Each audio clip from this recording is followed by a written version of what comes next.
beauties, beasts, precariously enchanted roses that operate like ticking time clocks of doom? Well, with such joyous circumstances, it only makes sense that I talk about the history of happiness in the Beauty and the Beast renditions. So, and enjoy this new series on the history of happiness. Now, before discussing what happiness means in Beauty and the Beast, it's important to first understand the significance and context of the different stories. Now, Disney released the animated film Beauty and the Beast, which we all know and love, in 1991. And the story was actually inspired by a collection of tales published by Gabrielle Suzanne Barbeau, Dame de Villeneuve, in 1750, and then later adapted by Madame Prince de Beaumont in the Young Mrs. magazine, containing dialogues between a governess and several young ladies of quality. Sounds fun. I gotta be honest, the original story is interesting, if not an uncomfortable read, particularly in how it explores achieving happiness through accepting any affection one receives. I mean, Belle says in the text, and I quote, "Is it his fault he is so ugly and has no little sense? He is kind and good, and that is sufficient." Now, I think The Beast is great, and the Disney animated film really incites empathy for his story, but the original just makes him a pretty placeholder, I gotta admit. Smile and wave, boys. Smile and wave.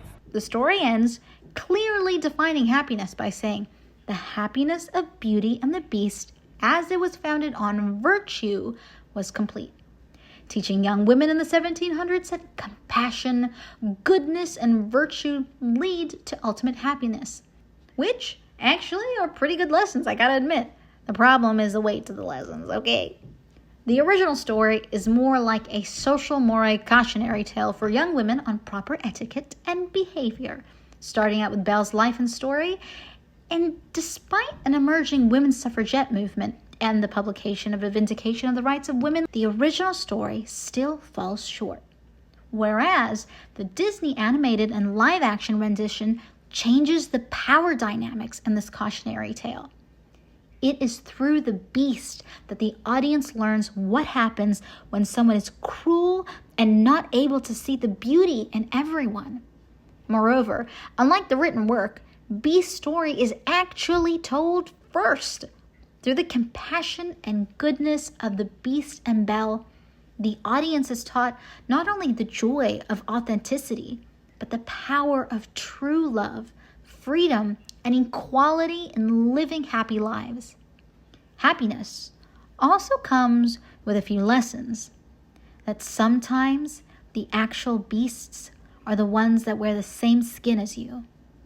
Gaston makes really uncomfortable advances towards Belle in both the animated and live-action film, whereas the Beast is gentle, kind, and petulant at times, yes, but not cruel. Gaston aims to use the social structures of the time to condemn Belle to no other option than a life with him, simply because he wants to possess her. That's really weird.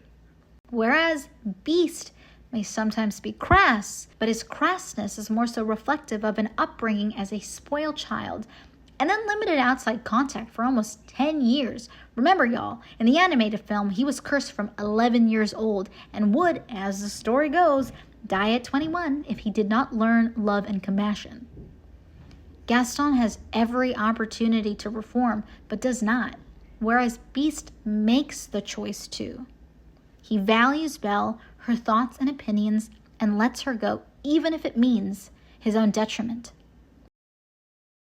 Through teaching happiness, the film also conveys important lessons for the audience to take with them in life, that sometimes it is the choices that we make that define the happiness that we feel. The interesting thing about considering the history of happiness in Beauty and the Beast, since its initial origins in the 1700s to the 21st century today, is that the work has always hoped to make people find happiness.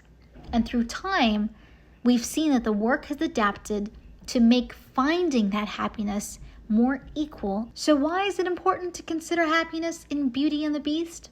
Well, with the 1991 film having a box office of a whopping $331 million and remaining a beloved Disney classic, what becomes clear is the power of storytelling in informing a generation on how to recognize goodness in others and on happiness can be achieved.